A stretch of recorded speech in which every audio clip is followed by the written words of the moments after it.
Is the new college football playoff format just as bad as the first? Here's why I think this. The Ohio State Buckeyes could be the number 1 team in the country. Penn State could be number 3. Both of them 11-1 heading into conference championship game weekend. They're both 11-1. Great matchup. The thing is, though, the top 4 teams in the country, no matter what conference, are going to get first round byes when it's all said and done. If they're going into that matchup and they are the top 4 teams in the country within that group of 4, where is your incentivization to play that game if you're Penn State or Ohio State? If you lose, you could get bumped out. Like, if you win, amazing. You win the Big Ten Conference. Same thing for the SEC. Let's say it is Texas and Georgia. Texas is number 2. Georgia's number 4.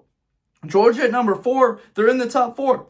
Season's over, right? But if they lose, to get bumped out of the top 4 for playing that game. So if we do not have the understanding that the teams playing in conference championship game weekend can get bumped up, then we are looking at a very real problem. The biggest thing about college football and why it is incredible is because of how incredible the regular season is. It's amazing to see these teams go at 100,000 plus back in the stands. It feels like a playoff game in 10 different games every single week with these matchups. Like, a college football regular season game can feel like a better environment than the Super Bowl, or at the same level, at least, as NFL playoff games, to be able to replicate that type of energy, enthusiasm for games.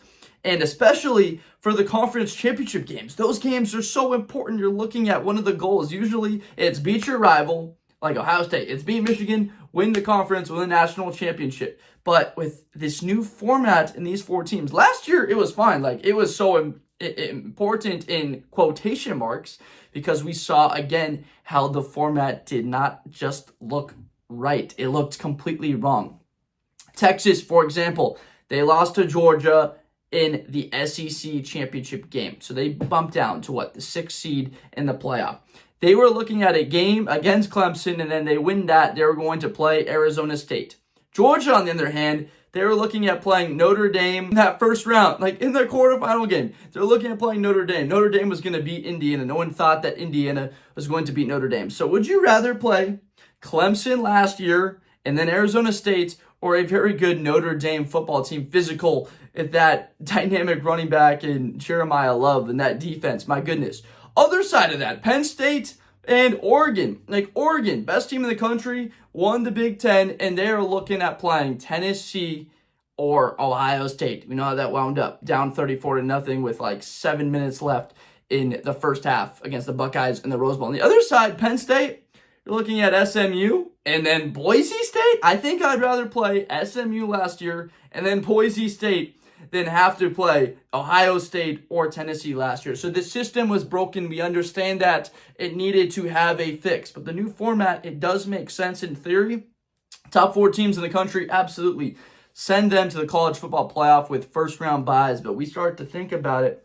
What is realistic is that you're going to have at least 3 teams from the Big Ten and the SEC ranked in the top 4. It looks like Clemson's going to have a really good college football team this season. So sure, they can put themselves in the top 4. So it's probably going to be Georgia. It's likely going to be Texas, somewhere between the top 6 for those teams.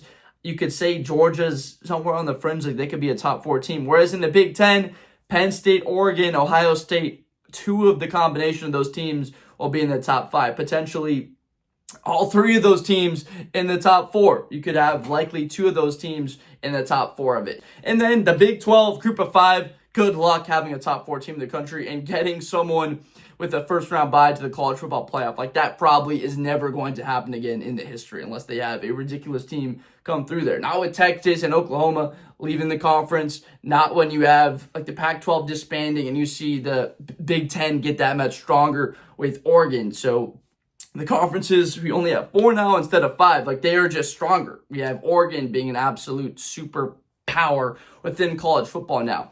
The importance of the regular season is the fact that this is the majority of what fans are looking forward to. This is your chance. You can go to a game, get amazing tickets for $200. In the NFL, you can mark that up about 3-4 times. To get good seats in an NFL game, you're paying at least $500. We understand if it's a national championship game, they're going to have to pay thousands of dollars for very good seats.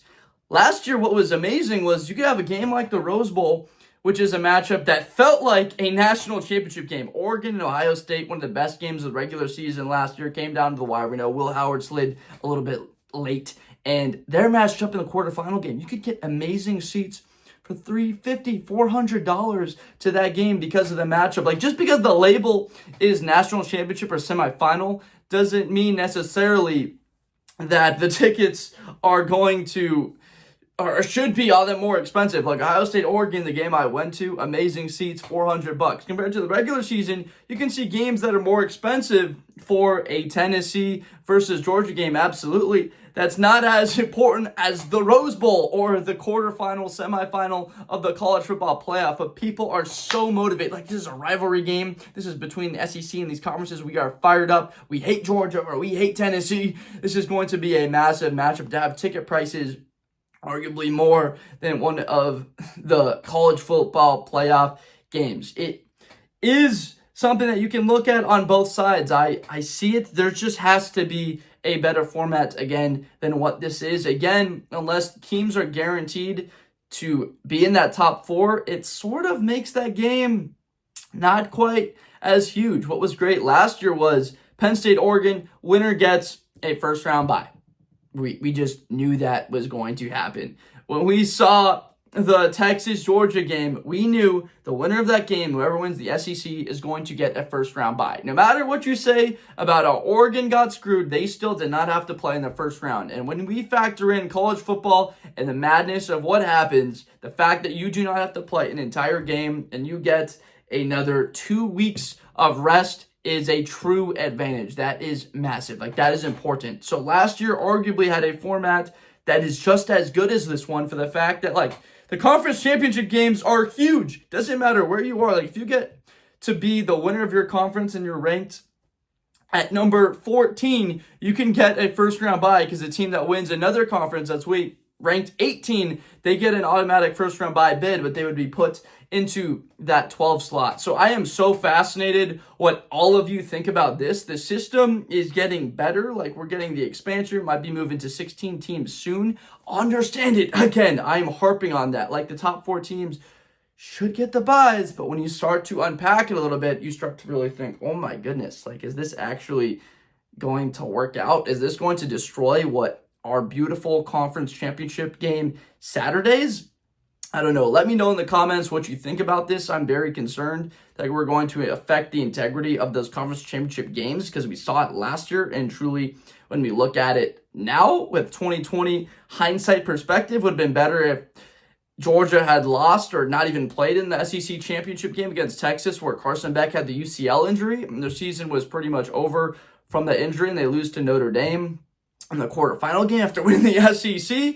Or look at Oregon, and they're down 34-0 in the first 24 minutes of their Rose Bowl game after being the best team in college football, 13-0 season. So I appreciate you so much for watching. Let me know in the comments what you think. If you haven't already, make sure to subscribe for more college and NFL football content coming at you in the future. I am Josh Blinder. This is Blitz with Blinder, and I will see you again next time. Appreciate you.